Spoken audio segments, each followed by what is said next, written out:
Thank you for the like, whoever that is. Oh, hello. How are you? Hi, Pedro. How you doing?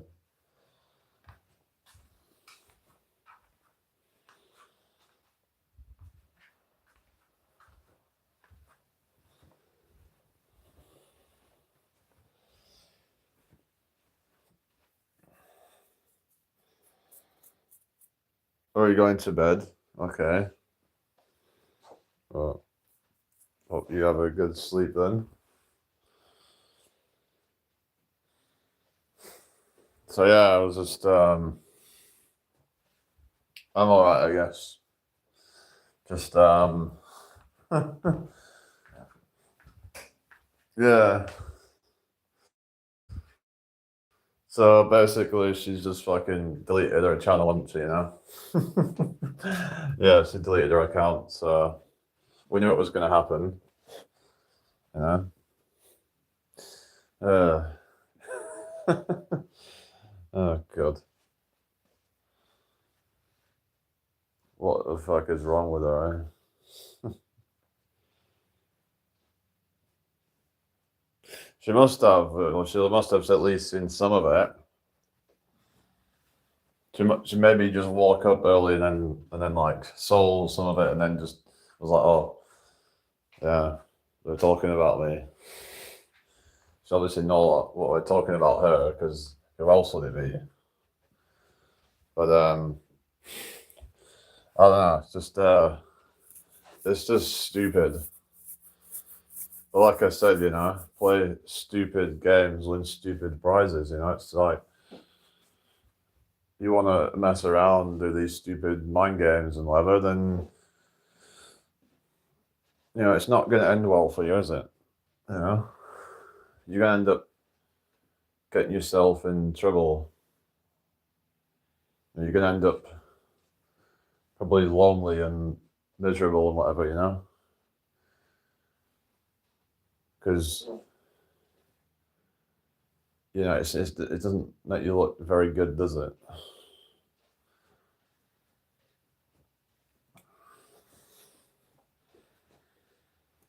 It's like just because you have issues with your relationship doesn't mean you can just go on messing while you're around.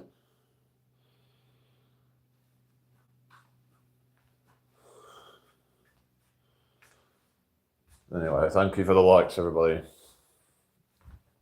But people think they can just do what they want, you know, with no consequences. Well, actions have consequences, unfortunately, and sometimes those aren't good, depending on how you act. But yeah, just there was always some drama, you know. There was always some nonsense. She claimed to not be able to read and write, apparently, even though she would make quite quick replies that seemed quite, you know, not very many errors in them. So there was just so many like holes in what she was saying, like it just didn't make any sense. Like she was just doing it for sympathy and attention and whatever. Everything all seemed to be for sympathy and attention and validation and whatever, you know? Trying to just, yeah, it just, uh, what is wrong with these people, eh?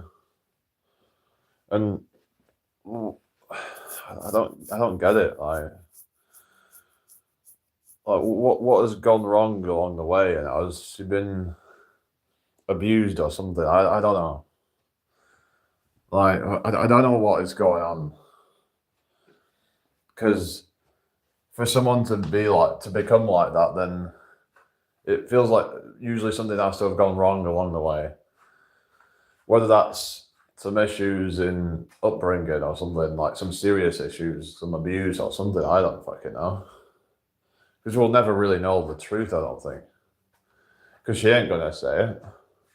She ain't gonna say what's really happened. So, because I've been thinking that all this stuff that she's been doing, is it like basically it's almost like a cry for help. I don't know. I don't know what's going on. If it's just something's off. Sometimes you think like, what is it that compels people to act like that? And this, she seems like a nice person deep down, but at the same time, I just don't know, because sometimes people could be this, sometimes the ones that seem nice can be the ones that are devious, and those are the ones that you got to be afraid of. The ones that seem nice and seem supportive and all that, got to be careful, because they might have an ulterior motive, You don't know what these people are capable of. What is their actual intention? That could all just be a facade, But I don't fucking know. It's just weird.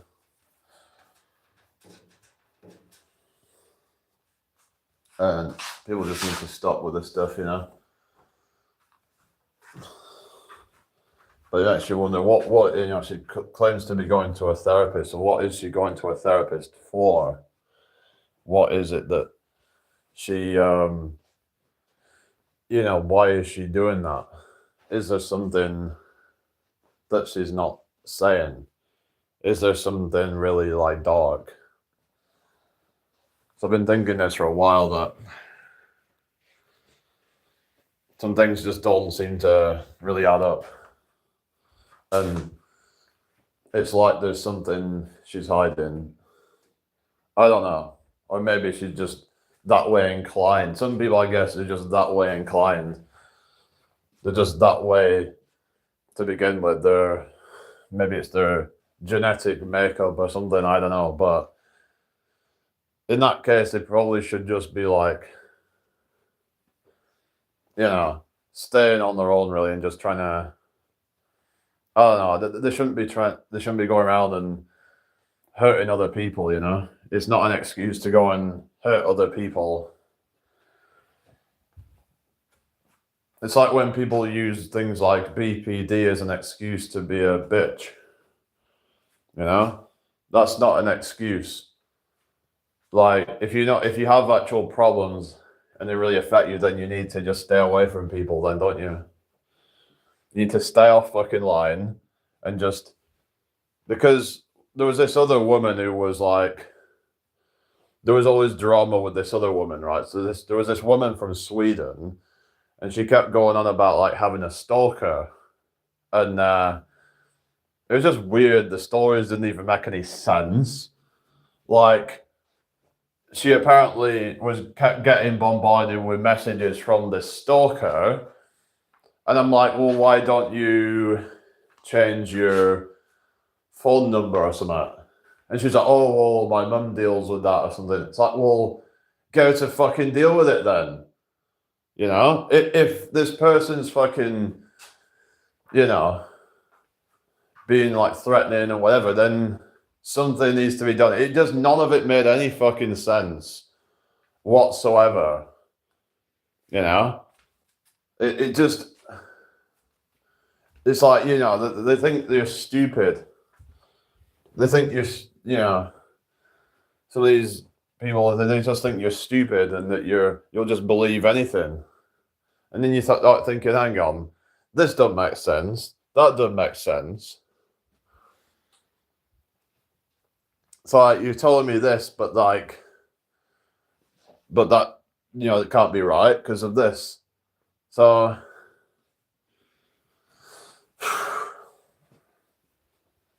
like, they just come up with these stories that just have so many holes in them. It's like, if you really do have a stalker, then it's like you should be able to then go to the police, show and prove, and then they get done for that. If they're actually, if you can show that they're actually seem a real threat to you, then you can then get them to stop. You can get some restraining order or something, because I'm pretty sure you can do that, right? It just doesn't make any sense. Why is her mum even letting it happen then? Saying that, oh, it's your So yeah, this was the one in Sweden. Just didn't really add up. I don't know. It's just weird. Anyway, who's still in here then? It seems to have gone quiet. I don't know, but yeah, just don't just believe whatever someone says on face value. You should always be questioning what people are saying and their intention behind what they're saying as well. Like, what is their motive? What is their reason for it? Why are they doing all this? Why is it they're messing around like that? But like I said, this whole BPD thing, it's not an excuse. So if this other woman has a BPD, it's not an excuse. I don't know what's going on. I don't know what's wrong with her. Maybe she just is a very needy person or something. And if that's the case, then you need to sort yourself out. And you just need to get the fuck off the internet, because you ain't doing yourself any favors and you ain't doing anybody else any favors. So, yeah. So, like I said, this guy's going to get told. He's going to find out the truth because he has a right to know, because she's obviously just messing around and she's had plenty of opportunity to either just completely disappear or just, or just leave the guy and get with me, basically. So she's as I say, she's made her bed, now she has to lie in it, sort of thing. That's the thing, right? She's made her choice of what she's gonna do, so she's gonna pay for that. She's gonna get what's coming to her, because that's what she deserves. She's gonna mess around like that, and sounds like she's done things before to other people. I hope that she, learns her fucking lesson.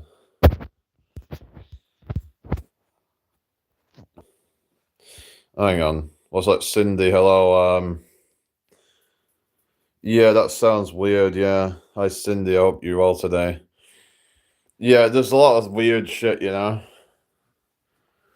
Yeah, I'm quite skeptical now because I just see so much bullshit, Like, there's so many just weird, people I've met on the internet, just that seem just to be like having ulterior motives and stuff. Either they're just wanting your attention, and then, well, I thought, oh, well, maybe it wasn't just for attention, because why wouldn't you have just moved on a lot quicker, sort of thing. But, well, yeah, that's good to hear, Cindy. So, have you been here before? But yeah, it's just, like I said, this guy has a right to know what's going on. He probably doesn't know, but then at the same time, it's like, if he's, forgiven her in the past or whatever, then that's his problem, really. But maybe it'll be about time that he actually just kind of cuts it off. Maybe, she's on her last chance. I don't know. And if he finds out, that could be it, possibly. So we'll have to see what happens, really. But who knows? We don't know if he'll say, oh, I'm going to have to, leave her now because this is enough. Because we're going to compile a bunch of, evidence and send it to him. Got a bunch of screenshots we could send to him that prove that she's been talking to me in a sort of suggestive way of romance or whatever. Oh, you have, right? Okay. Well, she can't lie her way out of it, can she? It's clear as day what she's been doing. It's absolutely clear as crystal, because she actually even sent me a video of herself in a suggestive way. I mean, it wasn't with no clothes or anything like that, but it was she was doing this kind of flirty type of stuff in it. Like she was like waving at me and stuff. And then she would like turn around and kind of to try and kind of show her curves or whatever. Like that is quite suggestive. You know, it's quite you could say provocative. So I don't think there's any way of lying out of these sort of things, is there? You know, if we send him that kind of stuff, you know, to show that what she's been doing, you know, it's just like, yeah, what are you gonna do? How are you gonna lie about that? You clearly that's what you know. What else? Why else would you send stuff like that? You know, and some of the messages that she would send are pretty clear that there's, yeah, and there's times where she's admitted having feelings and stuff like that. So if she's saying that, then clearly that ain't right. And the thing is, if she said, "Oh, I was lying to him, I just wanted attention," that makes it look even fucking worse. Then, you know, like if she then had to admit that she was basically screwing me over and trying to just get me to fall for it. So either way, she's screwed, I think, because whatever kind of story she tries to come up with, it's not going to make her look good. You know, like I don't think he knows anything about me at all. He probably doesn't even know I exist. All right, so tell him about, you know, be on phone calls. Sometimes these phone calls will go on for a while. Well, I've looked back, some of the phone calls went on for like over 2 hours. So, so a phone call with somebody that I hadn't at the time I hadn't actually met. So like why would she do that unless she was like, you know, it all just seems very bad for her, doesn't it? Like it all doesn't look good when you put all the context together, you know, like. So I can't see her being able to lie her way out of it, considering what she's done before in the past as well. That if she's been doing dodgy things before, then there's no way that she can actually get out of this. Yeah, that's what we're going to do. Me, Richard, Haley, we've got a bunch of evidence that we can send to him of what she's been doing. And apparently this person has told Haley, which is one of my friends that I know, apparently she was, you know, kept talking about me all the time, like almost like obsessively. So to me, that is proof of enough. I don't know how true this is, but apparently, like, she was telling about, like, you know, having dreams about me and shit like that, you know? I mean, things like that, you know, it's just, what the fuck? You know, you just, yeah. So she was obviously watching the live last night, or at least she watched it after it finished, because her account has gone now. Her account has vanished.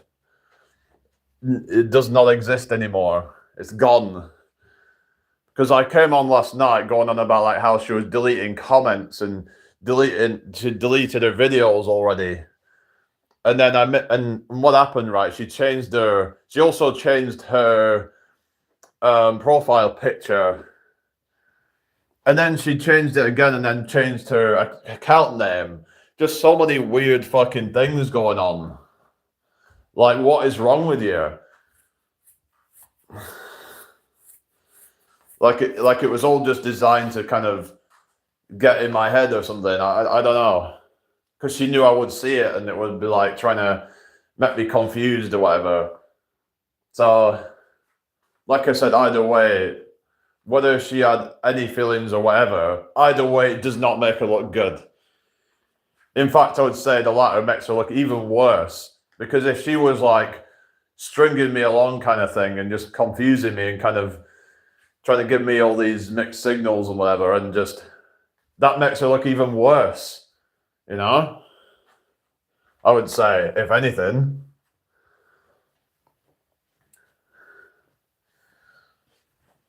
Like, I'm just, yeah. But either way, she's looks really bad, and she's, yeah, she needs some help or something. I don't know. I don't know if this will end up being a wake up call that she can't just keep going on like this or what. I don't know. But she needs to sort her shit out, you know? And this guy needs to probably walk away from her, otherwise, then he's a bit of a loser, then, isn't he? Because if he can't, you know, if he hasn't got the self respect to just walk away, then he deserves everything he gets, I think. I mean, I wouldn't really say she was stalking me, sort of thing, but she was, but yeah, watching. She was like watching me in secret and stuff. But you know, it is a bit kind of strange and all that. But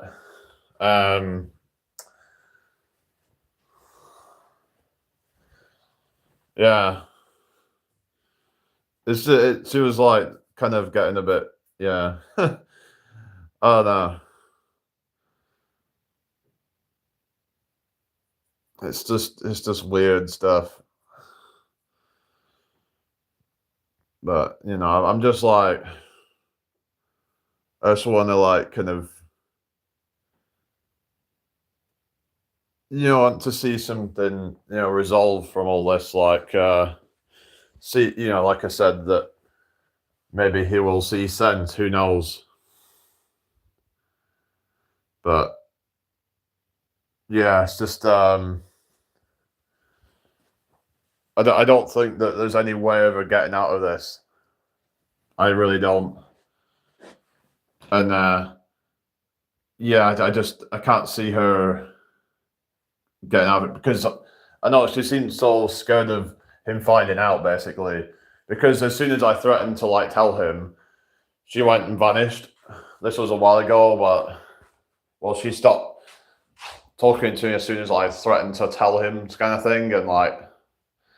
And the thing is, I looked on her Facebook and she deleted her status off there or something, like she was trying to stop me from finding out who he is, because she thought I could, you know, find his name. But I think is, though, little did she know that I could easily find his name anyway, because I've got people on my side.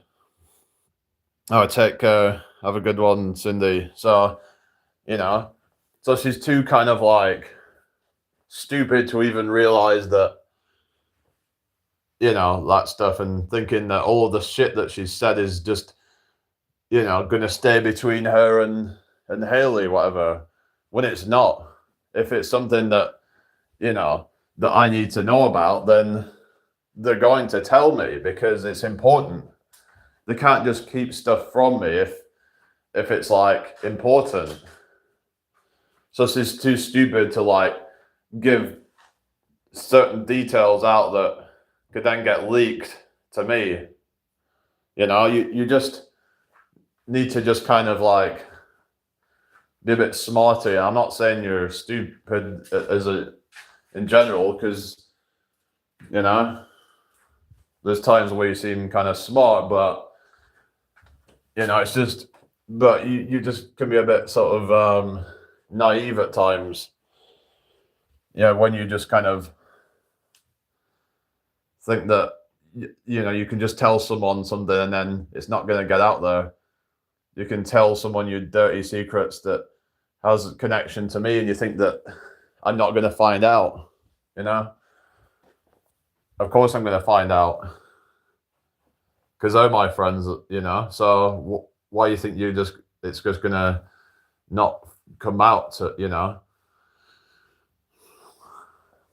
I find it a bit dodgy if someone has to keep secrets from me like that, you know? Yeah, if they can't just tell me the truth. then how could I ever trust that person anyway? I suppose it's a good thing. Maybe like I said, someone said I had a lucky escape, really, but because like, how could I ever trust someone who, if they're keeping secrets from you, then they could just continue to do that when it's convenient for them to do that.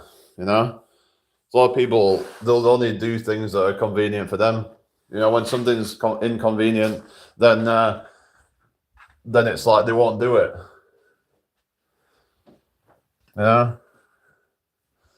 But I don't know why she's staying with this guy. Like, what does she see in him, and what is he really? I mean, I guess he's like providing something. Maybe he's paying most of the bills or something.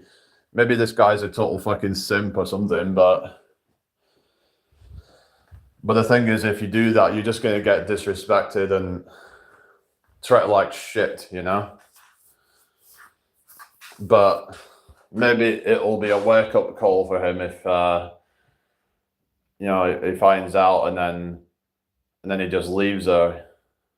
That'll be like kind of best case scenario, really. But who knows? Maybe he's really a sucker. And I wouldn't really have any respect for people like that, to be honest, because if you don't have respect for yourself, then why would I have respect for you? It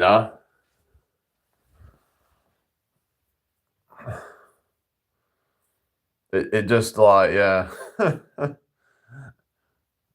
It's crazy. I don't know. Is Emily still there? Like, yeah. So just like I was talking about with the whole respect thing on the video, like, I think one of the most important things is to have self-respect. So whatever you have for yourself, whatever you feel within, like self-esteem and all that, then that's what you receive externally from others. So if you have, if you're like feeling positive within and all that kind of stuff, then it's what you'll get more of from others. But then if you're feeling low and whatever, then you're just going to attract a bunch of toxic people into your life. So yeah, so like I said, that she's been talking to me behind his back. So it's a bit of a, shit, really, isn't it? But I should have probably just told him right away, really. But I just had some hope in me that she would just kind of see sense and just leave him. But that won't happen unless she's forced to, unless she's like has to leave him, or as in that he leaves her, kind of thing. They just end up splitting because she gets found out, is what I mean. But it all comes out in the wash in the end, doesn't it? It's just pathetic, really, isn't it?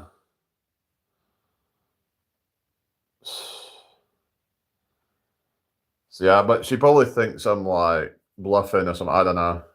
I don't know what she thinks, because I've threatened to tell him before, and now she might be at a point where she thinks I'm bluffing.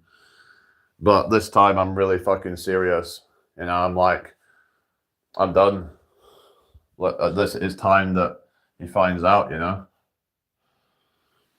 So you can't keep messing around, and yeah.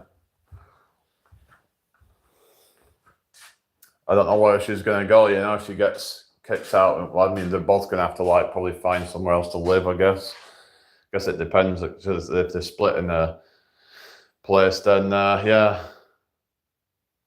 But I think that I think she should just get kicked out, really. I mean, if she's like betraying him, then she should just get kicked out. He should be able to stay there, like in the place where he lives, I think. It'd be good if he could maybe find somebody else, but maybe he needs to kind of sort himself out a bit. Maybe he needs some Lux Maxing or something, I don't know. maybe he could hit the gym or something. I don't know. So there's things he could probably do to improve himself. Yeah, really, you know. Like I've looked at pictures of him. He's like got this ginger beard, and it just like doesn't really suit him, and is really quite skinny. And I mean, if that's what you want to be, okay, but like at least like try and maybe like it all aura just doesn't feel right, you know. It just I don't know. So if he wants to like get someone who's actually like really attracted to him, then then he's got some work to do on himself. I'm not saying I'm some like black pill doom or anything, but there is some truth to what some of the people say, where it's like looks do matter. I can't get behind the whole thing that looks don't matter whatsoever, and it's all about this and that. It's like if you don't meet a certain requirement for looks, then it is gonna be hard. I will tell you that. Yeah, it is possible you can find someone, but it might not be someone that you really want, though. To be honest, like if you're some like really like not attractive guy, then you're probably gonna get with someone else that's not very attractive. And if you want to get with the person that you find quite attractive, then you want to try and be the most attractive version of yourself. Obviously, some people are going to find it difficult, but let's say if we're talking about a look scale, I don't really like to do that, but let's say you're starting off with like a 2, you might be able to, bump yourself up to a 5 or a 6, maybe even. So, you could jump up a few points in looks. If as a guy, if you're starting out low, some guys say if they're like really like overweight and they're like 2, 3 out of 10, and then they're like, and now they literally look like an 8 out of 10 in some cases. Or if you're like really skinny and you have like bad grooming or something like that, or you're just, and if you like work out and things like that, then you can bump up a few points in a lot of cases. Like there are things that you can do to improve the way you look. In some cases, quite dramatically. I've seen some crazy like transformations. Not saying everyone can transform like crazy. I guess it depends on your starting point, depends on other factors and stuff. But I think most people could probably improve somewhat if they tried. Unless you're already like really good to begin with. I'm not saying it's all about looks, but it's like I think we have to agree that like someone isn't going to be so attracted to someone who they find repulsive to look at. At least you have to be okay, I think, to look at. Ideally, you want to be good to look at because we are visual creatures, and it's like, for example, certain animals don't look cute or something like that. It's like we have to at least be somewhat attracted physically, I think. I don't really agree with the whole thing of like that you, of course that other factors are important, but I think that there has to be at least some level of physical attraction as well. Otherwise, I just don't think it works. Now there might be some exceptions out there that just don't really care, but we're talking about like the vast majority of people who like if they like what they see, then they're attracted, at least on a physical level. And they say looks get your foot in the door, but it's like if you don't have the looks, it's really going to be hard to get your foot in the door. You're going to have a lot less, choice than someone who is more attractive. And I mean, so yeah, basically, that we can't just deny reality. Now, yeah, you could argue that you could just happen to find that person that doesn't care about looks, that's just only care about personality. But anyway,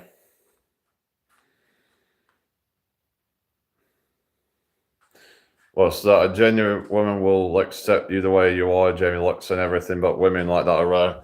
Yeah, it is rare, but it's the point is that you should probably be putting your best foot forward, not just for somebody else, but I think you should do it for yourself, your own confidence and your own self-esteem. Like you want to look your best so that you feel your best, and you can actually project yourself in the best way, but also just so that you're comfortable in your own skin and you like what you see when you look at yourself in the mirror. Are you ashamed of what you see in the mirror, you know? Or are you actually proud of what you see in the mirror?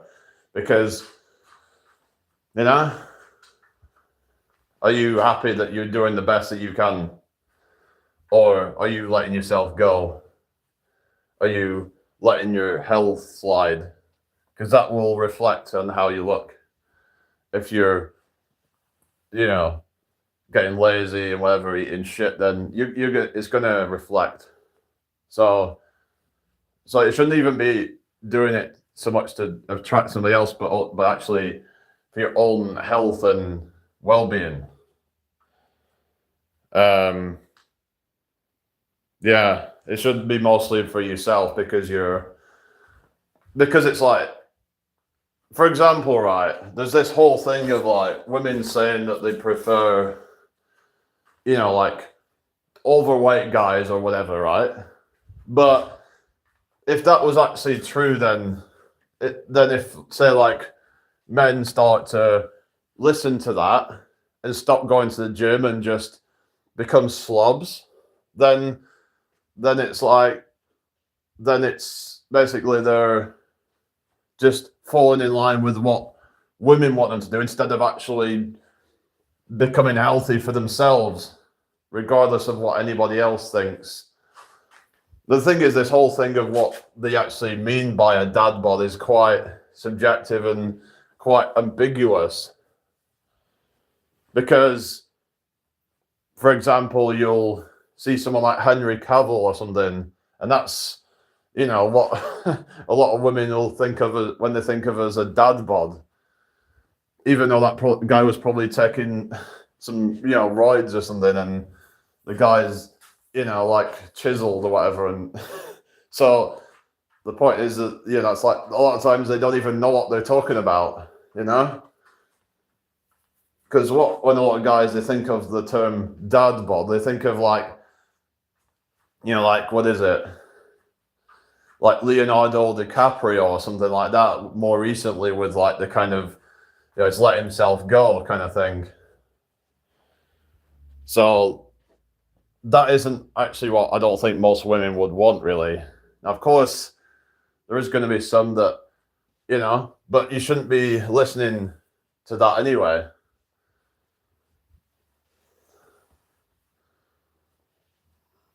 Just like how women say, oh, we're not doing this for men. Like if they say like working out or something. So it's like the right person will, you know, love you the way you are. Like, so you just have to kind of do what's right for you ultimately. What's that? I know what you mean. They would let themselves down mentally and physically. Yeah. Yeah, it's like you should never be pandering to what somebody else wants. I think that by doing that, you actually make yourself more attractive as a guy because because as a guy, you have to be like independent. You have to be someone who plays by their own rules, basically. As soon as you bend to what other people want, then it goes back to the whole thing of self-respect and self-esteem and all that kind of stuff, and basing your confidence on how other people react to you. That isn't actually true confidence. I think I made a video about that before, about this fake confidence thing that a lot of people have now, especially a lot of young men, where it's like they're told that, oh, well, you need to sleep with 10, 20, 30 women or whatever, and to, you know, build your confidence up and whatever. But it's like, but to me, that's just a facade, and that's just not real confidence. Real confidence is knowing that how great you are despite any external scenarios or whatever. Hi, Patriot. I hope you're well today. It's like people can say whatever they want. Like people could say I'm weak. Like I've had people on my videos saying, "Oh, you're so weak," or whatever. "Oh, you can't even do a pull," blah blah blah blah blah. I don't care, right? Because they're all just a bunch of either haters or just negative, toxic people. So you shouldn't be basing your confidence and your self-esteem on other people's approval, you know? So that's the lesson that I've learned, is that fuck all of your opinions. They don't matter. What matters is, what is your opinion of yourself? You know? Do you not value your own opinion? You know? Because if you don't value your own opinion, then you're just going to be easily swayed by somebody else. Then you're not actually, you're not able to lead or anything, because you don't even trust in yourself. You don't trust yourself to be able to lead and to be able to make your own decisions, and because you have no confidence, you're just, they call them beta males, but it's kind of cringy. Hi, Cece, how you doing? It's kind of cringy, really, that term, but basically what I mean is that then you just follow other people's, that they follow societal norms or whatever. They follow what everybody else is doing. They don't, create their own blueprint. They follow the societal blueprint of what it means to be successful. That isn't true success, because you're just falling in line with that and probably not going to feel fulfilled, thinking that you need to sleep around with a bunch of random skanks in order to feel fulfilled. But deep down, there's a sense of emptiness inside you, buying a bunch of expensive cars just to end up broken because you've blown all your money up in smoke,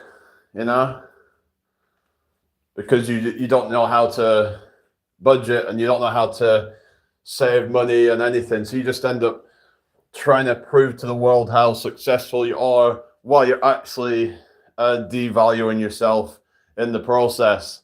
It is so insane. Yeah. So basically, you just have to just take a step back and just think about what it is you really want from life. I was talking about this the other day on the thing of people buying designer brands and all sorts just to try and fit into certain groups or whatever. And why do you need to do that? Think about the long game. Life is a marathon, not a sprint sort of thing. You want to really think about, the long run, not about just trying to rush through things and get certain things too quickly, because you're going to end up actually just, what going to do. Okay, you get these designer brands and stuff, okay, well, wow, that's great. You bought stuff with money you don't have to try and impress people that you don't even like. That is the reality that we live in. It's crazy, isn't it? They don't even like these people, but yet they care about the opinion of them. It's it just blows me away. But then they might like some people, and then they might give them the opposite opinion, and they don't even take that on board.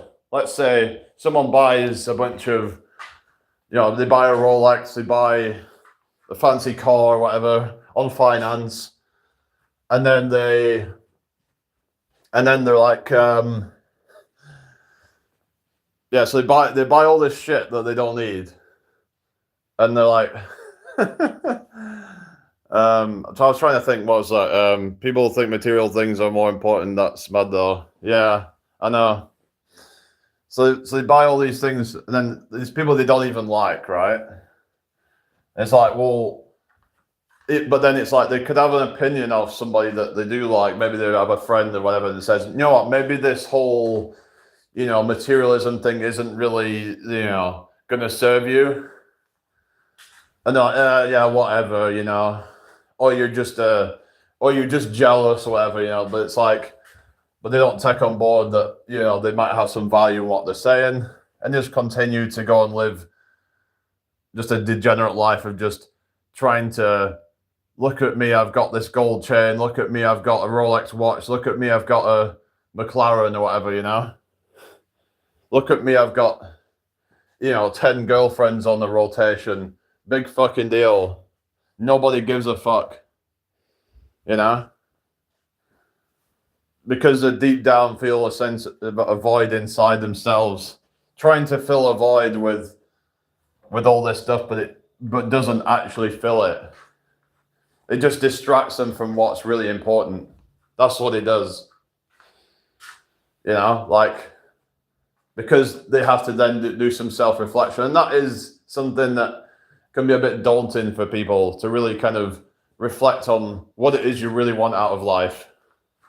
What do you really want out of life? Are you happy with the life you have right now? Or are you just going to continue just be miserable and just, Hi, Jeffrey, how you doing? I hope you're well. Are you just going to deep down have that misery that you just keep on trying to distract it with alcohol and whatever at the weekend? You try to impress people, to get that dopamine from others that, oh, look at me, I'm driving this McLaren. And it's like, but deep down, you know that it's, yeah, Wes Watson is a good example of that. He's a complete fucking parasite, that guy, isn't he? He literally just like total scumbag. It's like he was a guy who literally like he literally fucking, did you see that thing? Because there was some footage of him like, because he like challenged someone to go fight him, but it was like somebody that, and he had completely like was like very unnecessary with the way he was doing things. He was like encouraging it. He was encouraging someone to go to his gym and fight him. So he had all these fucking guards and shit, and like, it was obviously not going to be fair, right? But this guy went with the intent that it was going to be a one-on-one fight. Yeah, crashing out. It's just pathetic, isn't it? So going to a gym, and then he had all his bodyguards there. Yeah, Wes Watson's so fucking hard. He needs to have all his fucking bodyguards there. What a fucking pussy, But yeah, he calls everybody else pussies, but yet he has to have his... And then he used a weapon, I think, didn't he? He used like a bit of equipment to, to lash the guy with, and, it's just really fucking cruel and just... And apparently the guy had some like mental issues as well, but he didn't really think about, is this guy, just, it made him look really fucking bad. I think there was like almost like 50 like beatings, apparently, something like that. It's just, it was brutal. Like the guy ended up in hospital, I think, from it all. It is just, this guy, it's roid rage and all that. And, Wes Watson was pissed off because the guy who was paid to do his loan was coming when he was doing something, and he was just so entitled. And yeah, if he goes back to prison, especially a federal prison, he is in big trouble. Yeah, Wes Watson. So I think someone will call him Twatson or something. I don't know. Yeah, Twatson.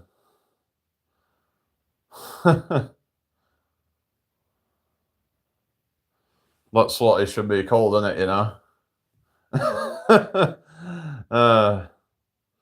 Yeah. It's just like, him getting all offended because his the loan, doing the loan or something was like, or whatever it was doing. They're doing the garden. I think they were doing some like gardener or something like that. Was like come in and he was trying to film a shoot or something, and he was getting all triggered. It's like just that level of entitlement, and he got all like angry over it, and it's like, and he was like looking down on him for being broke or whatever, and it's like, but you know, have some fucking respect. You know, he's coming to do a job that he's paid for.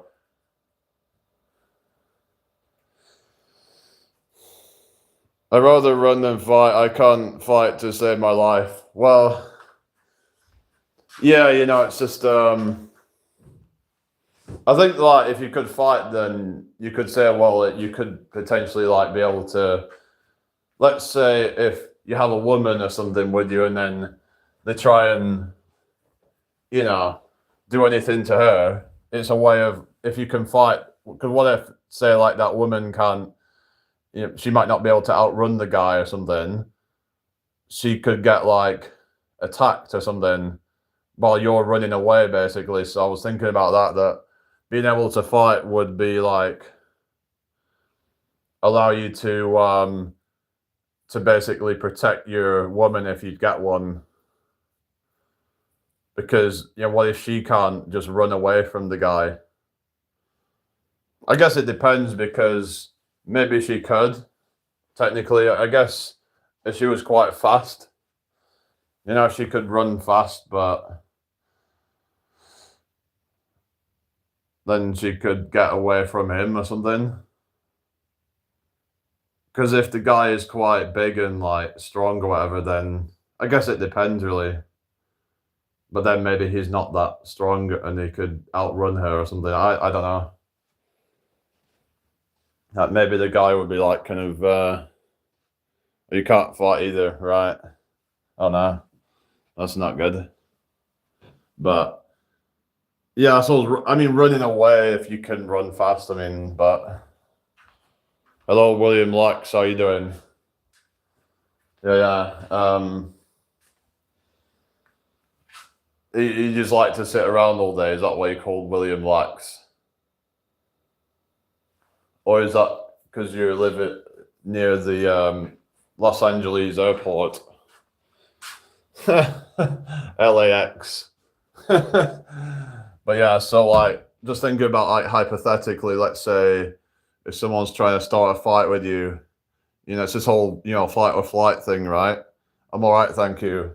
Say a fight or flight scenario or whatever, but like, you got a guy who's trying to start, and then like, but he's like, you know, gonna like basically attack her.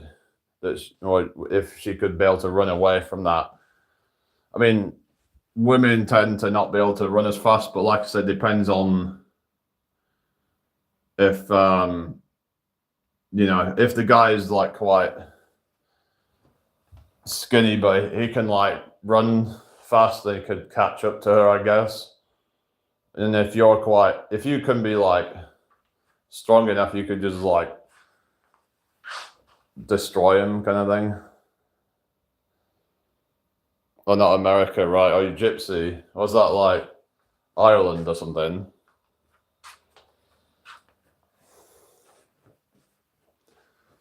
But yeah, I don't know. It's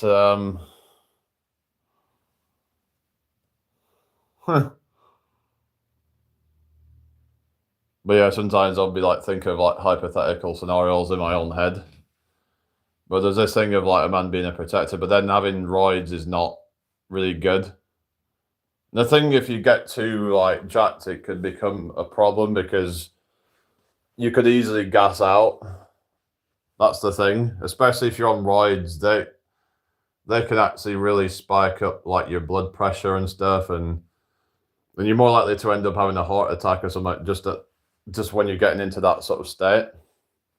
Let's say you're in that kind of fight or flight. If you're on roids, you could just pass out because you're all that adrenaline and stuff. You could just like drop to the floor because it's like your heart explodes because your heart is like that inflamed, and like, yeah. Fighting for your loved ones is different. It takes things to another level. Yeah,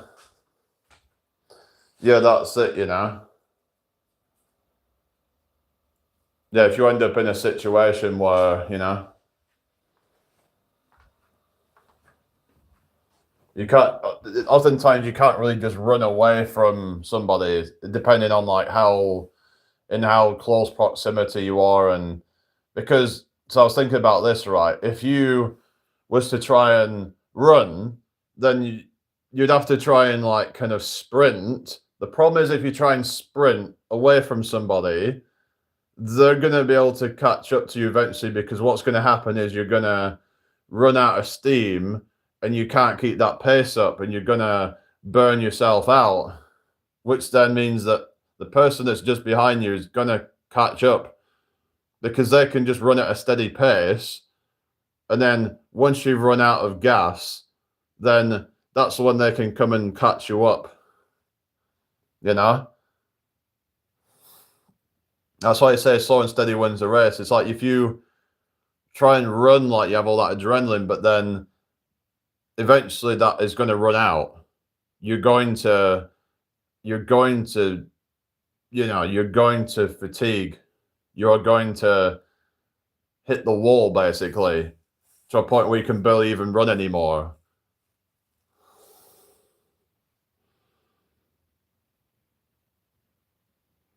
If they're drunk or high, they won't last that long. Yeah. Do you mean like someone trying to come after you? It all depends on the situation. Like I said, like if you're being chased after, and depends on, if you're like not far in front, then they're not gonna they're probably gonna catch up to you if they're at least somewhat good at running.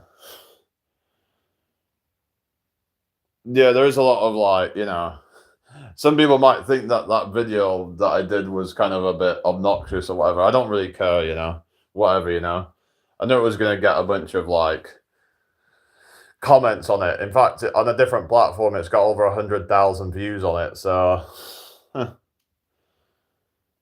yeah, I think like Wes Watson would be like one of these wannabe tough guys who just acts like he's all tough and all that, but he wouldn't fight. Well, he said that he would fight Logan Paul, but he wouldn't. He didn't want it to be like filmed, probably because he knew that he was going to get his ass handed to him. Like he would literally just get completely destroyed.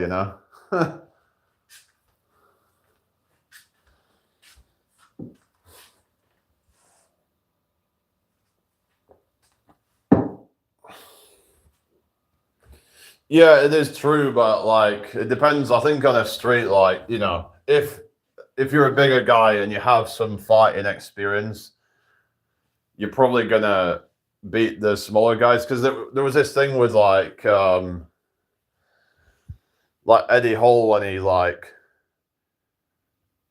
had the fight against I think it was, what's it called, Pudzianowski, whatever it was called. Well, he was another guy that was on World's Strongest Man, but he was not as big. Like he was, but Eddie Hall's side, they both had similar experience on like fighting, but that his size basically overpowered him.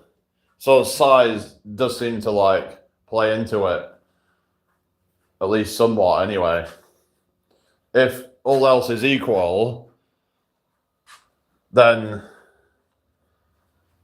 that extra power that is going to, it's basically going to knock them out quite quickly. If they're, I think it only lasted about 30 seconds.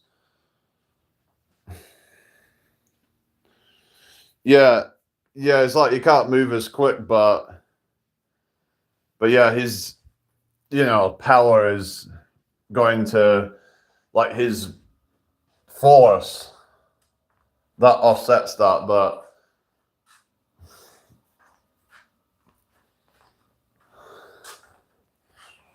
But even like the smaller guys, I think they probably still have a lot of muscle on them. A lot of them. It's just because they're incredibly lean, so they can look quite small, but they actually have. It's like you get someone like, I don't know. So you could say like Bruce Lee. I mean, he had some pretty big lats on him. So I mean,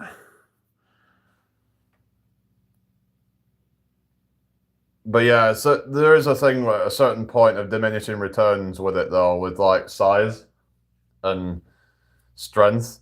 Because like if you got someone like steroid heads, Roy, like Wes Watson, or whatever, then you're like I said, you're gonna gas out pretty quickly. So who knows? Like it just depends. I don't think the roids would help. It would just make your heart explode basically, and yeah, almost zero body fat, but was very like ripped basically. So yeah, he had like a decent amount of muscle on his frame, but it was just no fat covering it. I think the important thing is like body composition, and like ideally it wants to be mostly muscle rather than, I mean, there is an argument that some fat guys do well, but too much excess fat could then be detrimental, I guess.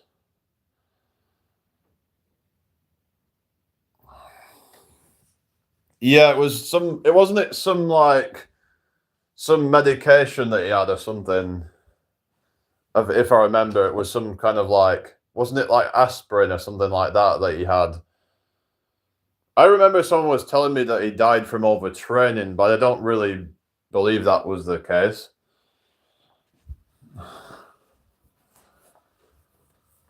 But yeah, when it comes to like speed, like you're not going to be probably as fast if you're and the thing is, if you have too much body fat as well, the thing with like these really bulky guys, it could get to a point where their mobility starts to become less, and like they're not able to like fully flex their muscles actually, because they have too much bulk to like basically do that. So that could be like, not ideal really.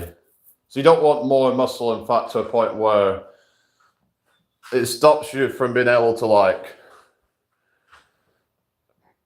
fully go through a full range of motion on, say, like when you're doing your hits, that you would be able to like go all the way back so that you're able to get more power into it.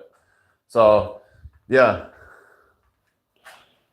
so that's the thing, right? If you got like 30-inch arms, or just covered in fat and muscle and whatever, but then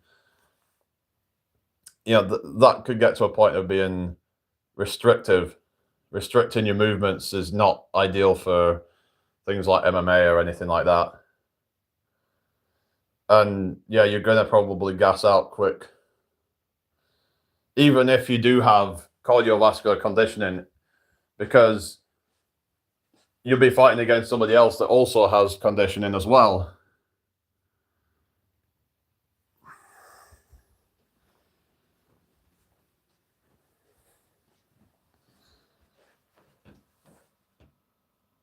Like a good example would be like if you look at like most of like drummers, right? Especially drummers in like rock and metal bands, they tend to be in pretty good shape. I don't know if you've noticed that. They kind of have to be, because to be performing at that kind of level and that intensity, that they're basically having to have great conditioning. So they have to be able to not gas out basically, but at the same time they also need to have enough strength and power to be able to keep at it. It's almost like a kind of hit workout, thinking about it, just doing drumming, for some of these bands. They're doing like the double kick pedals, they're doing like but at the same time they're also hitting the like the hi-hats or whatever, and the toms and the snare drums and all that. That is very intense. So maybe that's a good way to like get a good workout. I don't know. I don't know if you can really build muscle doing that, but I think maybe some of these people actually do like training specifically to try and improve their conditioning on that. But if they have too much body fat, then that could also lead to like sweating a lot, and that could make them tired as well. So anyway, yes, can't imagine doing that night after night for months at a time, 2 to 3 hours a session. Yeah, exactly. It's very intense stuff, isn't it? And you would have to be in very good shape to do that, I think, for the most part. They usually do it with their shirt off, if you notice, because that shit's going to get you sweating like a pig. I've seen some of these bands, like especially these like death metal bands, like they are absolutely insane. Like they do blast beats and stuff sometimes. They can't keep that up all the time, but they'll do like sections where they do blast beats, and then they'll do more kind of groove sections or whatever, and then you've got a genre called grindcore, which is pretty much just constant blast beats, but they tend to have very short songs because like they can't keep that up for like a few minutes at a time, really. They have to have like it where it kind of slows down, or they have, I mean, they do sometimes have sections where it's a bit slower, but like if you listen to like a band called Napalm Death, for example, like they're like a grindcore band, and they kind of like do a lot of blast beats, but sometimes they have sections that are a bit slower. That you kind of have to do that, otherwise, or the songs just have to be very short and just like, and sometimes their albums would just be like not very long, because like I say, you can't keep that stuff going very long. It's very intense stuff. It's, yeah, like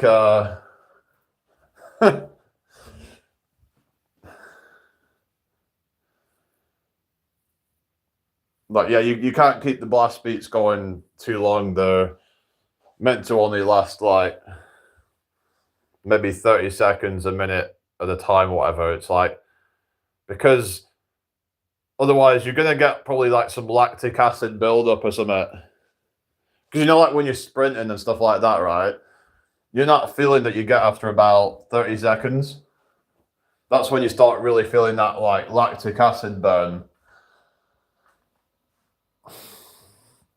So they don't really want to be like going for more than that sort of length of time. So yeah, basically, so they tend to be in pretty good shape because they need to be able to perform at maximum capacity. They need to have a balance of power and endurance. Like they then need to be able to kind of continue it though. So it's not just about, they do these beats, blast beats, and then they can just like slow down, and it would almost be like interval training in that sense, where they would do, you know, kind of faster sections and then slower sections. But they have to have that stamina as well. But if they had probably too much muscle, that probably wouldn't be good either. It might give them more power with the blast beats, but they just wouldn't be able to sustain it very long. Like they wouldn't be able to sustain these performances.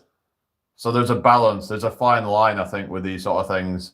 And the same with like combat, I think there's a balance that needs to be struck with it, about a certain amount of muscle and a certain amount of body fat, I guess. But yeah, like you don't really see a lot of people who are complete twigs be able to fight that well, but there will be some that can if they train hard, but there's a reason why there's weight classes. I guess maybe the part of that's just more in terms of like, I guess it wouldn't really be safe, say like if you've got some like twig fighting against like a heavyweight, because that person's probably just going to get completely crushed. You know, they could probably break bones or something because they're not as strong. So if they do go down, then they could actually like do damage. So that might be one of the reasons why they have to have weight classes. Not just that they are generally like going to be a lot stronger, like than these like light ones, but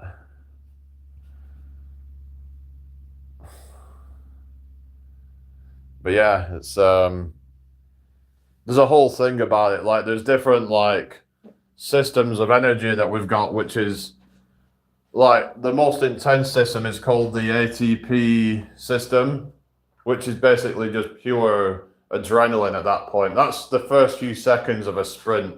So maybe like the first 10 seconds or so of a sprint. That is primarily going to be the ATP PC system, I think it's called.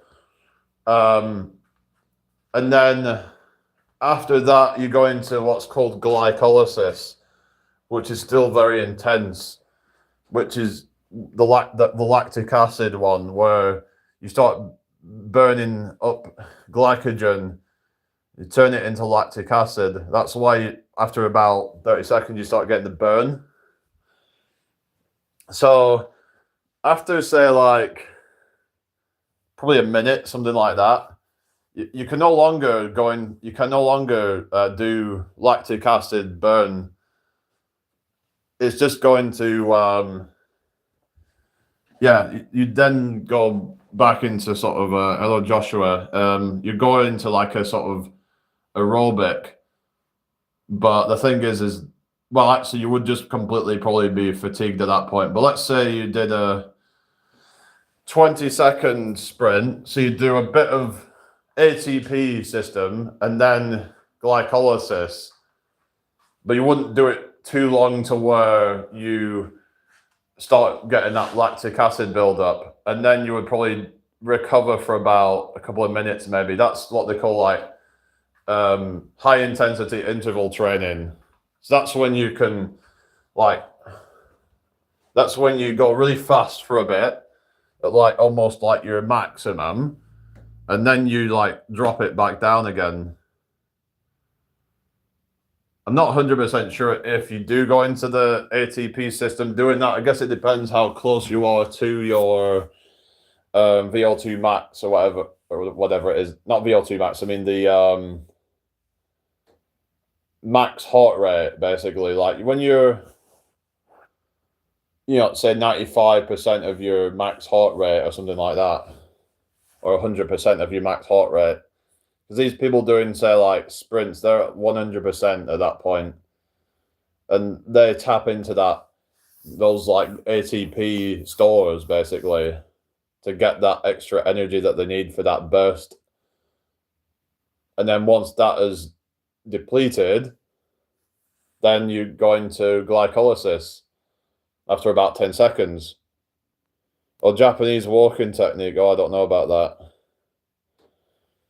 All right, 3 minutes no base, 3 minutes speed walking. All right, I've never heard that one. But yeah, it sounds like yeah, I don't know. It doesn't sound too difficult, but I guess it depends how long you do it for. I guess after a while it would start to get kind of tiring, but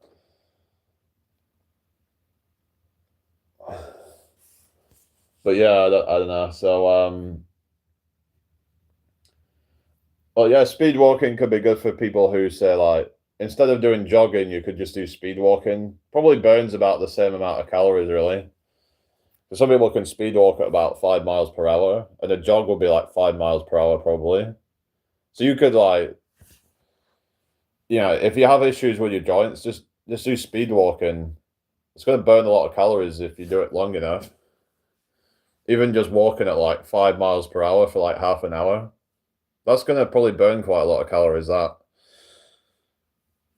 3 hours and 3 hour break. Yeah, 3 hours would be a lot of time doing speed walking, isn't it? But yeah, there's always some like excuse someone has about why they can't exercise or whatever. Oh, I've not got time or whatever. So it's just that I think everybody has time. It's just that you need to make time for it. You need to prioritize it if you really want to, and it doesn't have to take all day. Like how long does it take to like do? They reckon you only need about 150 minutes per week of moderate intensity exercise. So let's say you go for like a brisk walk or a like a sort of jog or something like that, or a bike ride or whatever. You do like say a half an hour a day, 5 times a week. That gets you to 150 minutes. As long as you're not completely sedentary for the rest of the time, then you're probably going to have pretty good like cardiovascular health just doing that. Maybe you could add the odd interval in. Maybe you could add the odd sprint here and there because that can help as well with things. But yeah, like you could say like do some like speed walking and then just add the odd sprint. That could work. That's meant to be good for VO2 max. 40 minutes takes 30-minute break, walk another 40 minutes, or one session of 40 minutes maximum, right? Yeah. I've had some days where I've walked almost the entire day. And it gets really exhausting, but it's but you get used to it.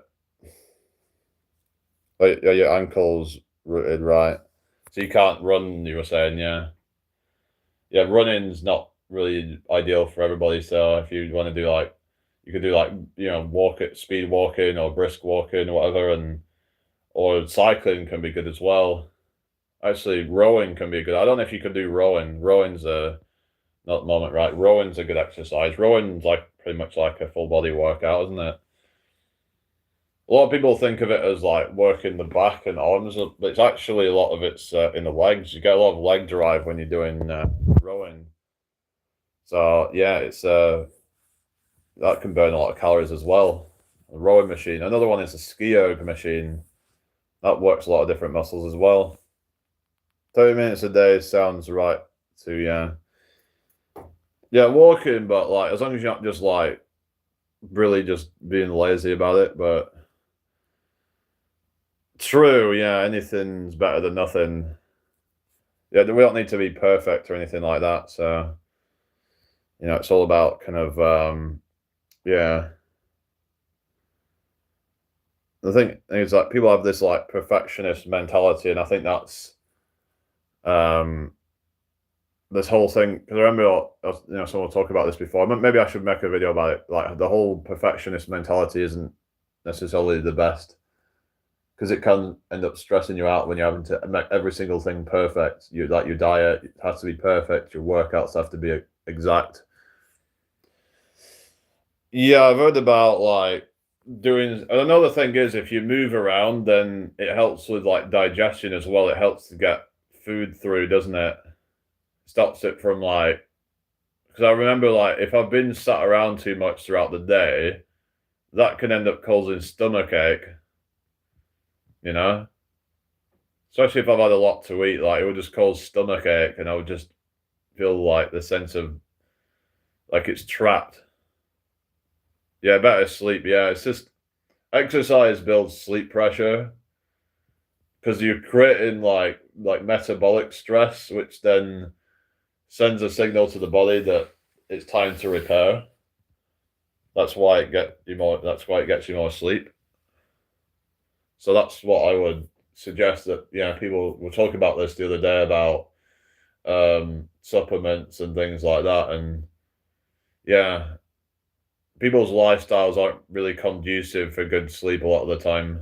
Their environment isn't conducive for it. I mean, it's like they're all this blue light, they're looking at these blue screens all night, and then like they can't get to sleep. No wonder.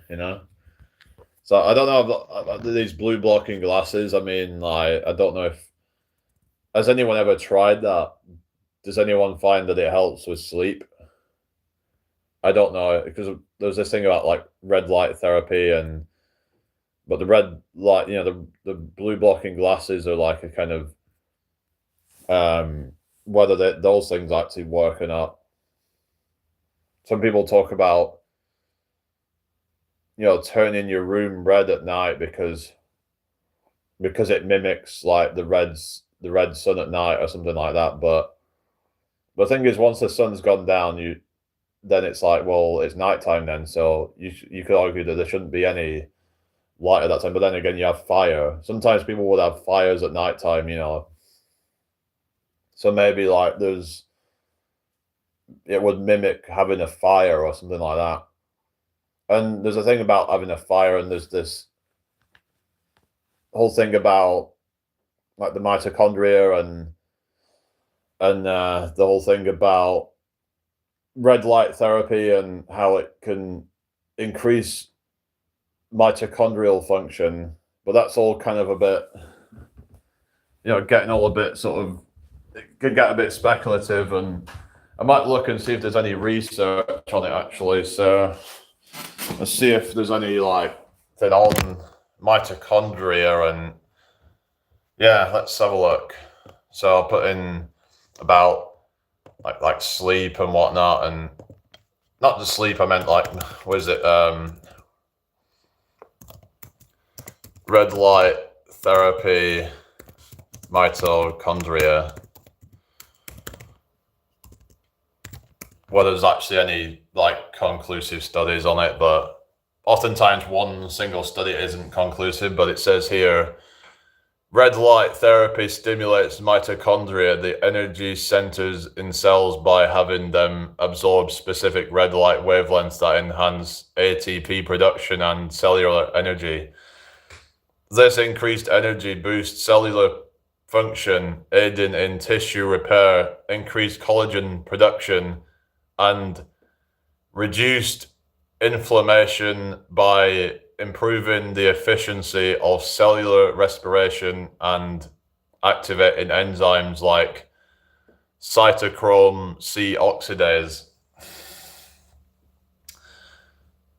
I use candles. I don't put on my electric light at night. It's really calming. Yeah, I can imagine. Let's see. So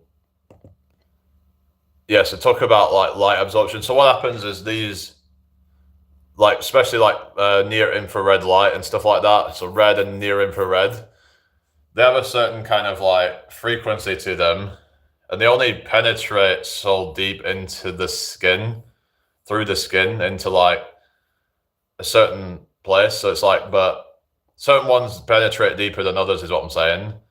So some of them have different benefits.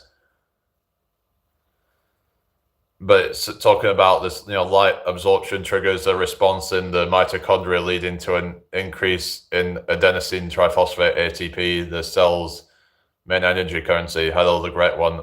Not too bad, thank you. How about you? So basically, what it's saying about the red light can boost energy in the cells, supposedly. Because I've heard about this before, like, I think it was some expert talking about it, so I don't know, like, but I'm just gonna see if there's anything to like whether having a fire, let's say, about, you know, is having a fire a way to do red light therapy. It says it's not really a way to do it or something. So it's talking about like specific wavelengths of red and near infrared light. Talking about wrong light source. I mean, like, well, I'm not talking about like, you know, putting it on your skin, obviously, but I'm talking about like the red light from, there's like reds from the fires and stuff like that, but I don't know, because I'm thinking like how people would have done things, saying like winter time when there's not a lot of sun, for example.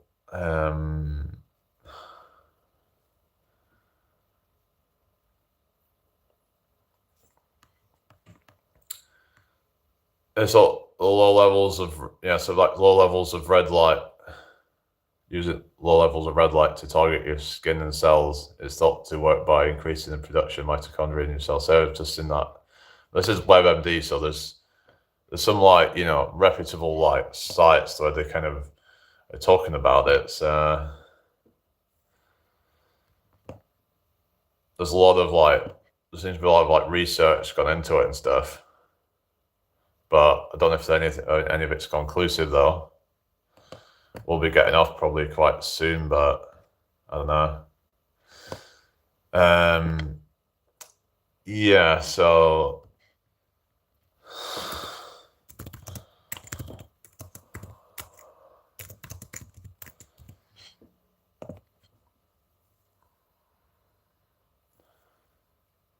but it's saying that fires emit infrared light.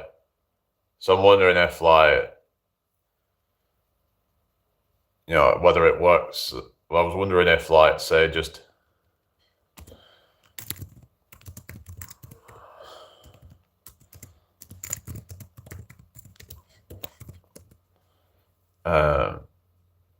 yeah. So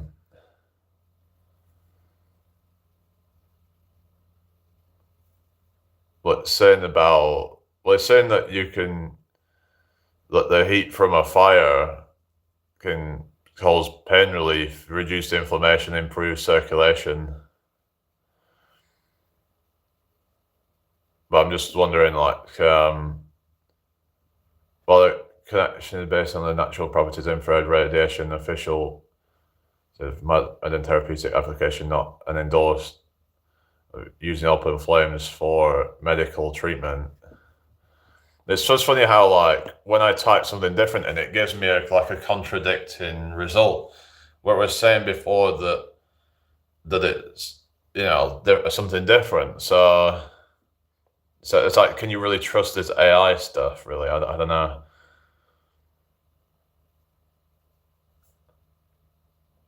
But it's talking about improving, like cell regeneration and stuff like that. But it's like a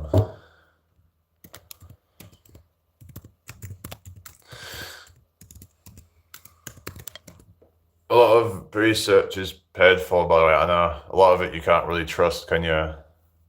Let's see. So I was just wondering if a fire, could give you some of the benefits of like the red light therapy and infrared light therapy because of the wavelengths of light coming from that. Could that, by sitting around a fire or something, could that possibly give you some of those benefits that are spoken about with red light therapy, is what I was thinking. Could that be a source of that in winter time, for example, when there isn't those wavelengths naturally from as much from the sun? Could you get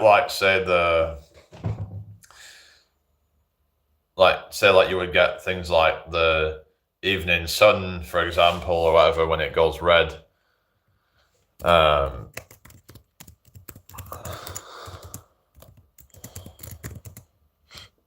So let's just see if there's anything about that. So yeah, you got to consider the source. Yeah, that's the thing. Is the source genuine? Do they have any conflicts of interest? That's what you got to look into, isn't it? This red light exposure may produce a positive biochemical effects in your cells that strengthen mitochondria. So I'm wondering if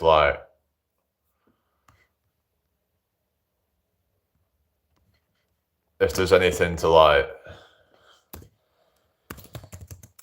say an open fire and sort of mitochondrial function.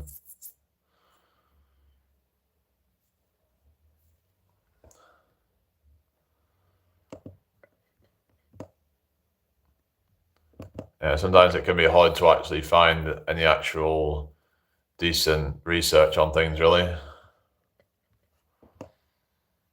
So yeah, just see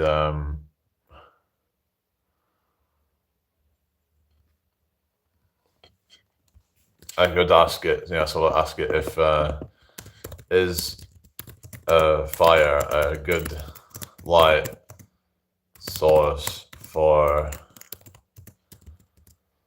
NIR therapy, so near infrared, talking. So someone put in here, so is the heat I feel when I face a bonfire transmitted to me mostly by infrared radiation or by heated air? They put when I face it, I don't know if they're talking about red light therapy or not, but maybe they're just talking about the radiation and stuff, but I don't know, like, right.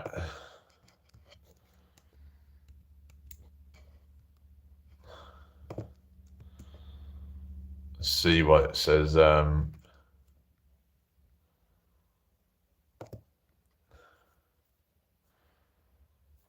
Tom put, in case you wondered, a fireplace does work as a source of red light, at least for chronic pain, midday sunlight, less so.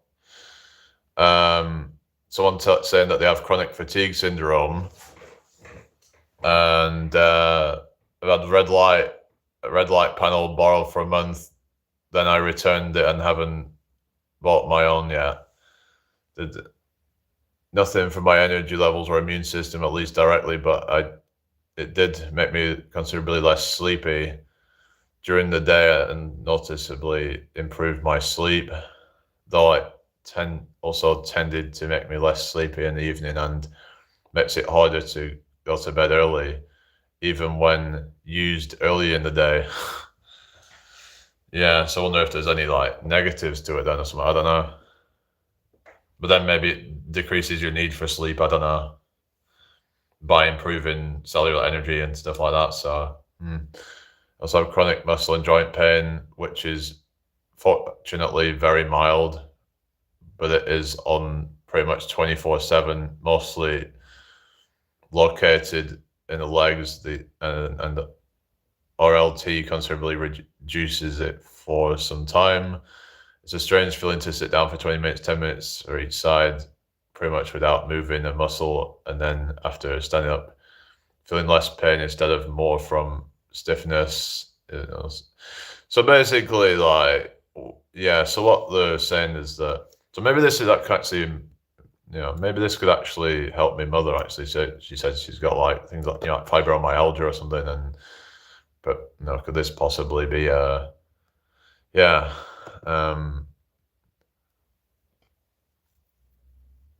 Someone talking about like saying there's not a ton of therapeutic red light coming from the campfire under two different experimental conditions. So maybe there's not like a whole lot of campfires or something. I don't know. Yeah, just sometimes certain technologies can help.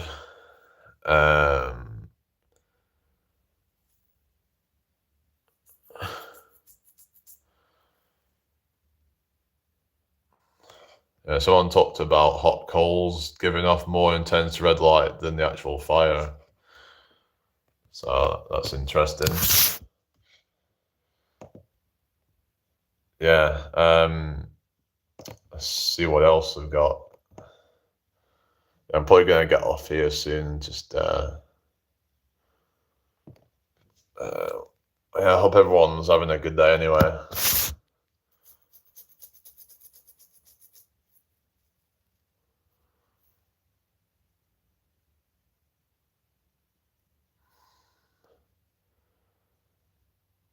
Anyway, yeah, so I guess like no one's really already here now, so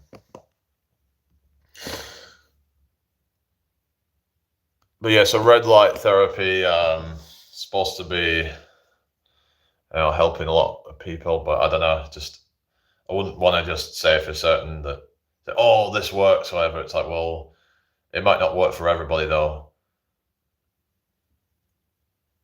So I'm not gonna just tell everyone to go out and get a red light machine because I don't know. They're not cheap, so.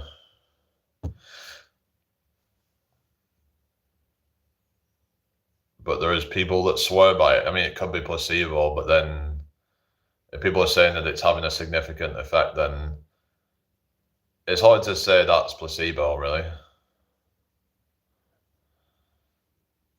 But they were saying it doesn't really help with the energy levels, but they said it helped with pain and stuff like that. So I don't know if it can really help. But they were saying that it can help with mitochondria, but I've also heard different wavelengths have different effects. Like if it can get into the mitochondria, it can. Yeah, it's not been around long enough. It's like a lot of things. It's like there's just not been enough trials, studies, and whatever. It's like a lot of these modern technologies and things like biohacking and stuff like that. A lot of it's just more recent stuff. We just don't know like what the long-term effects are. So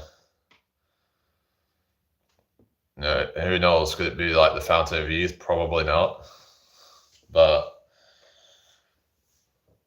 yeah, there's a lot of people out there like your Brian Johnsons and whatever of the world that are just swear by all these things of being rejuvenating and make you feel younger and healthier and whatever. But does it actually live up to the hype? Oh yeah, Botox. Yeah, a lot of people have found that like that when they stop using it, they look even older. They look even older than they would have done if they'd have not used it. And it's like they're literally putting. It's literally called botch. What is it called? Botch. Whatever toxin. So it's some kind of toxin. Basically, is what it's saying. So literally putting a toxin in their body, something that shouldn't be there, trying to basically paralyze the muscles. Yeah, like that's gonna end well, eh? It's like they're turning their body into like a science experiment and think that that's gonna. It's like they're trying to like cheat the aging process and stuff. Yeah, botulism toxin or something. It's like yeah. So how is it?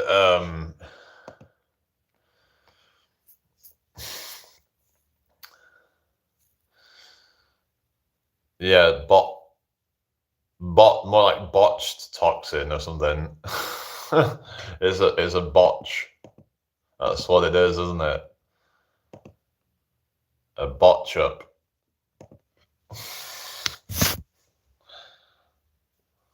Uh,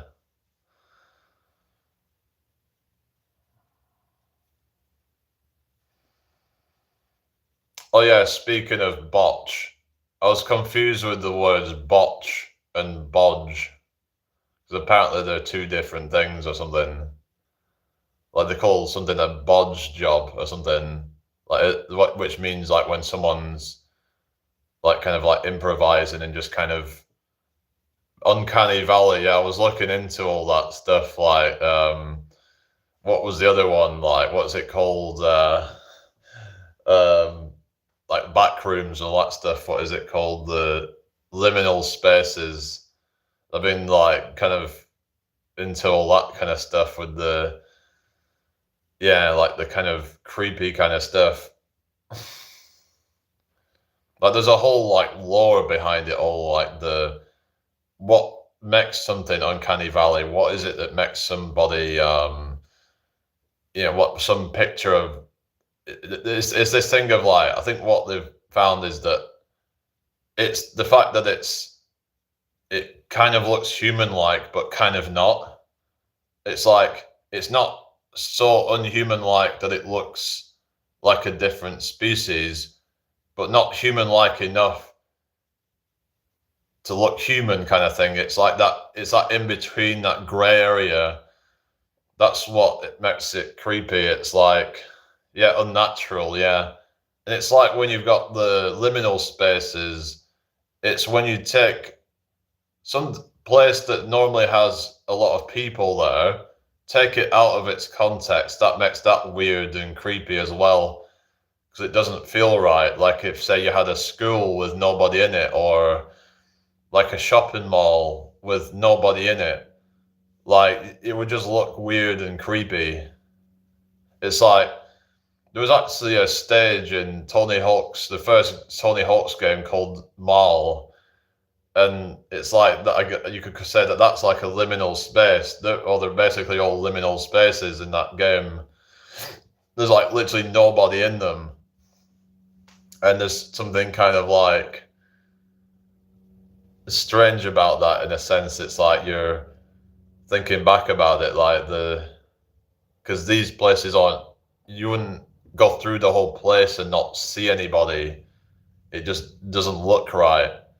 And oftentimes these places will be lit with unnatural light as well. Like they will be lit with these fluorescent lights, which just adds to like that kind of, yeah, like the unnatural feel of it. Because when you build something unnatural, its purpose is to have people in it. And when you take it out of that context, something feels very off about it.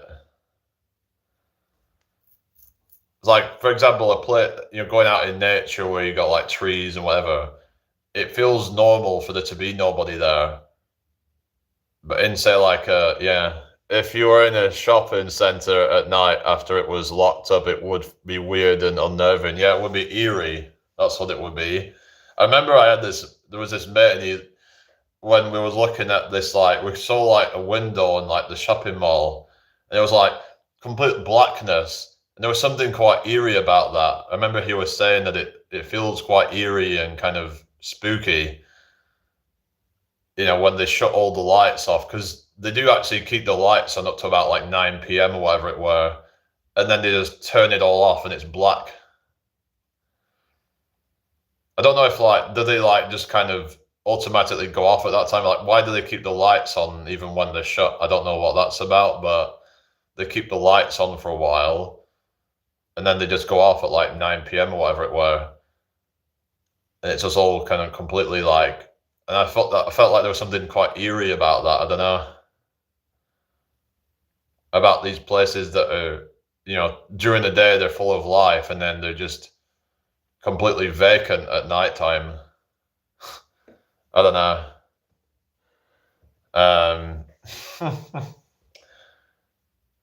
Probably cleaners. Yeah, maybe that's the thing. They'll be in there like after they shut, because they have to make sure it's all nice and clean before the next day, I guess.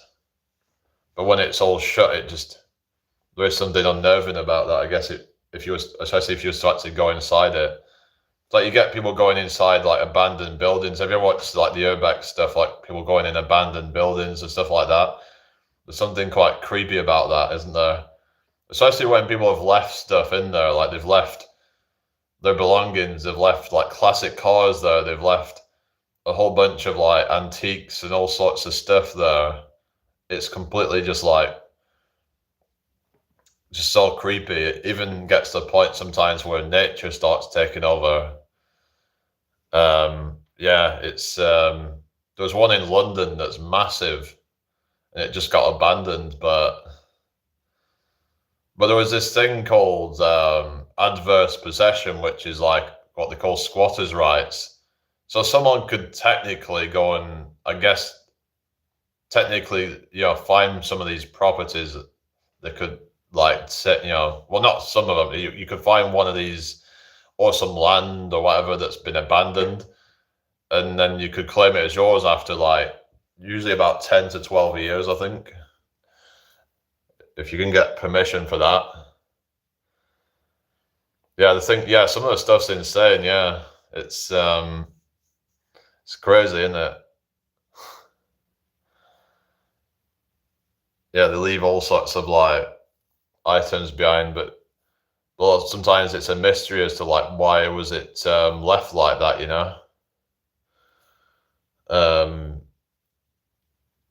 There was one like near Wigan, and there was a place called Winstanley Hall, and it was like but you have to go through kind of like it's a bit treacherous to get to. I've seen you have to like, if I remember, you had to go through some like wooded area to get into it. It's a bit like offset and it's kind of hard to really get into. But it's like, it's all kind of crumbling apart and it's been there for quite a long time. But there's this whole kind of like lore behind it, like the history of it, and it's quite creepy actually. It was literally named the unaliving, basically self-unaliving. I'm trying to use the right term, you know what I mean? House or something like that. There's this whole creepy like backstory to it, and yeah, one dude went to an abandoned prison and found 10K. Not sure if it was set up, but didn't look like it. Why would it be set up? I mean, why would someone leave 10K there? Maybe it was like some kind of poison or something. I don't know. Maybe it had some infection on it and they were trying to, I don't know, that doesn't really make any sense. I don't know. It was like set up to kill you or something. You gotta be careful, isn't it? I don't know.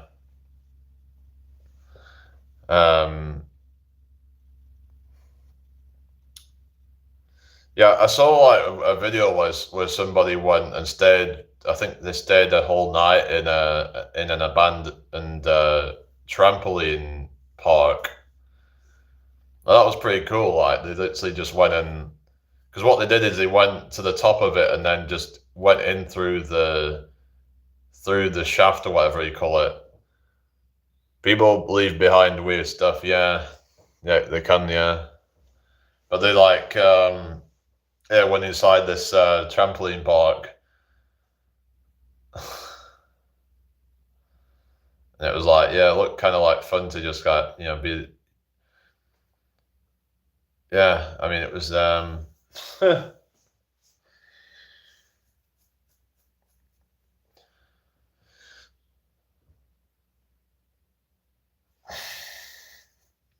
It looked like it was quite hard to get into because they had to go in through the top, and there was like this kind of opening or something.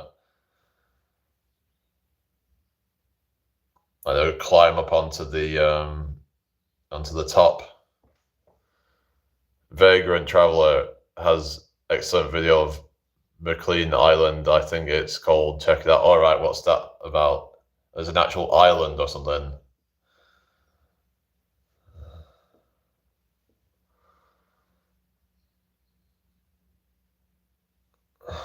I heard someone went to Penn Island. It's like he's in Silent Hill. Oh, really? Oh, wow. And someone went to Penn Island. Did you get it? I remember there was trying to like prank me at college with that Penn Island. Say they'll type in, the website called Penn Island. It sounds like, yeah. Yes, has an abandoned prison and empty houses, etc. I've seen like there's literally like entire towns and cities that are completely abandoned. It's mad, isn't it? It's mad what gets left behind sometimes. I remember even some like reservoirs have like abandoned like villages under it or something. Like, yeah, lakes and reservoirs were just like.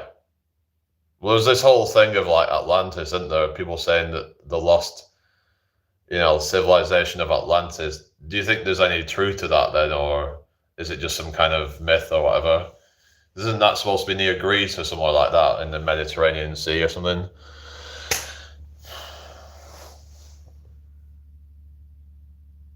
Um,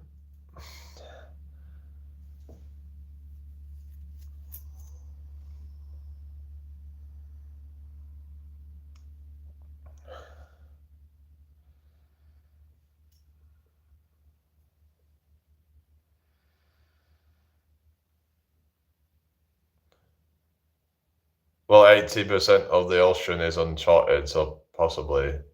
I thought I remember it was 95%. I don't know. How much? Let's have a look, find out. So what do you mean by uncharted? You're on about like they don't know what's at the bottom of it or something? How much of the ocean has been explored? Let's see what it says. It says here that, like it says, saying it's 20%'s been mapped. Right. So it says less than 5% has been physically explored. Well, some high resolution maps cover about 27.3% of the seafloor. The vast majority of the ocean's volume and deep sea areas remain unknown, with some estimates suggesting humans have only seen about 0.001% of the deep sea floor. Wow. Yeah, that is crazy, that, isn't it? You know? Yeah, that is insane, that. Yeah, it says only about 5% of the ocean has been physically explored or visited by humans. So is that talking about 5% of the sea floor? You can't go down like beyond a certain point. You've got like, once you get past like a certain point, like, so you got things like what they call the continental shelves or something, and then it drops off very quickly from there or something. Where it can go like miles deep. So yeah, who knows what's out there? I just find it fascinating because the creatures get more and more creepy as you go further down. Where you've got less and less light to a point where there's no light. They get really creepy down there. You've got literally like, fish will live with like bioluminescent light. It's because it's like because they can't like, there's no light down there, so they actually use light to trick prey into going to them because they're looking for light, I think, aren't they? So it's like, yeah, the massive pressure also. Yeah, that's true. Yeah, that's gonna make them have some weird kind of like adaptations, isn't it? Those will start looking really freaky.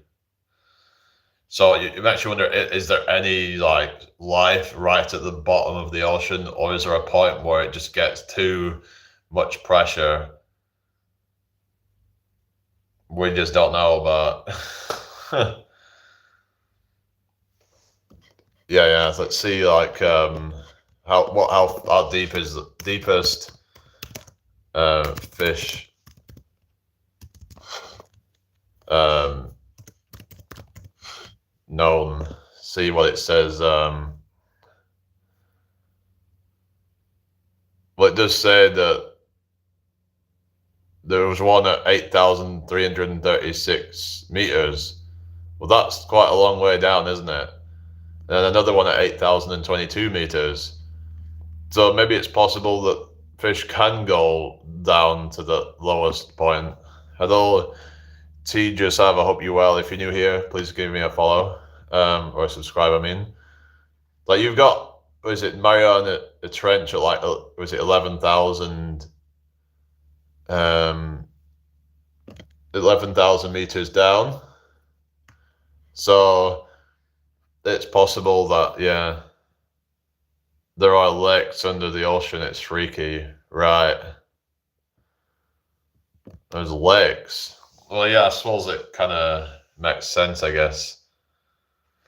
Well, they're saying it as above, so below, you know?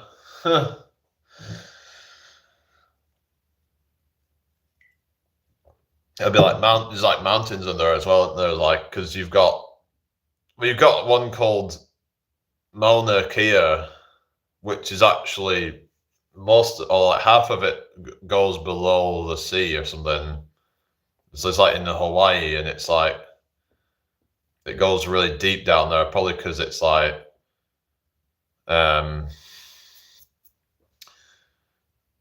basically it's that like it's not actually on a continent, is it really? It's like a volcano that's erupted out of the sea, isn't it?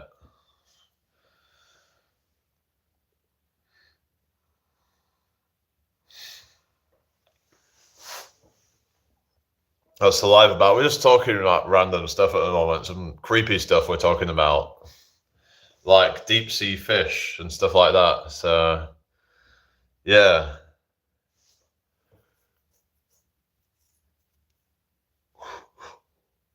Thank you for the 11 likes. So, yeah, we'll get off in a couple of minutes, but yeah, just makes you wonder if, like, is there any fish at, like, the deepest point?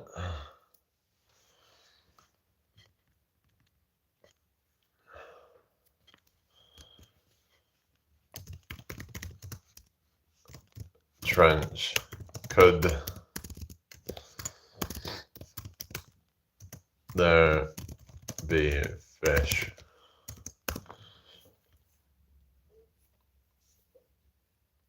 It says yes, there could be, including a species of snailfish that holds the record for being the deepest living fish ever recorded. These fish, like the Marianas snailfish, adapted to survive in the extreme pressure by having gelatinous, scaleless bodies.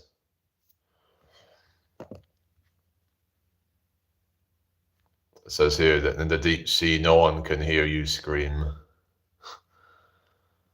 So it's a column snailfish or something. Mariana snailfish. Let's have a look at that. How do they even find these things, though? I don't know how did they find it.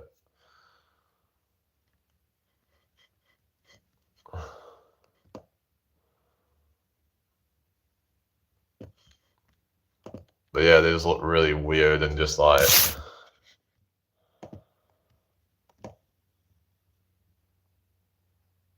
they start getting to a point where they don't even really look like fish anymore. It's just like, yeah, unmanned subs, right?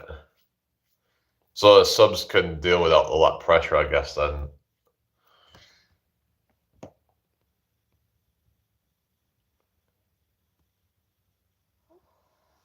so they've only like covered a certain percentage of the ocean floor or something.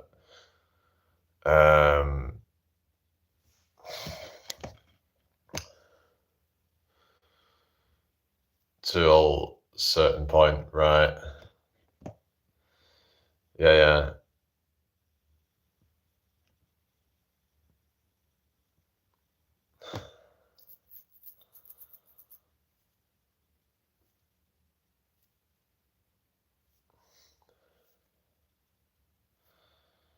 Anyway,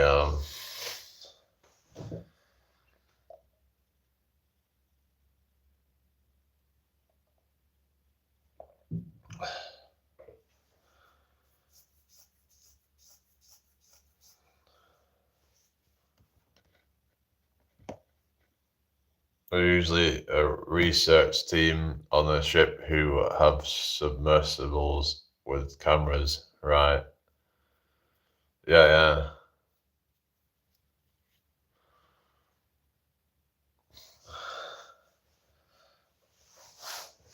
Just reminds me, wasn't there that thing was like those people got, wasn't that a submersible? Something about like someone, like some group of people, like like there was some incompetence going on or something, and that there was a bunch of like, there was a bunch of elites, if I remember. But it was like this story a while ago in the news or something. I'm sure someone was saying it was a submersible. What's the difference between a submersible and a submarine?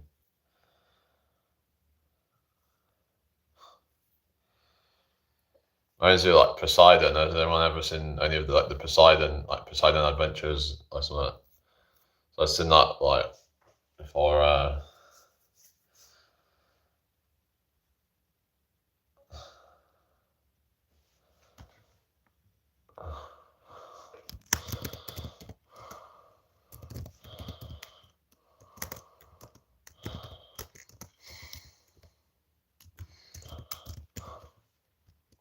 Um,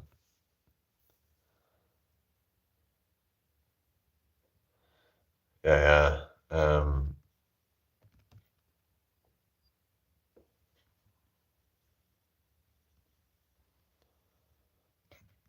All right, so yeah, I'm gonna submersibles are smaller. All right.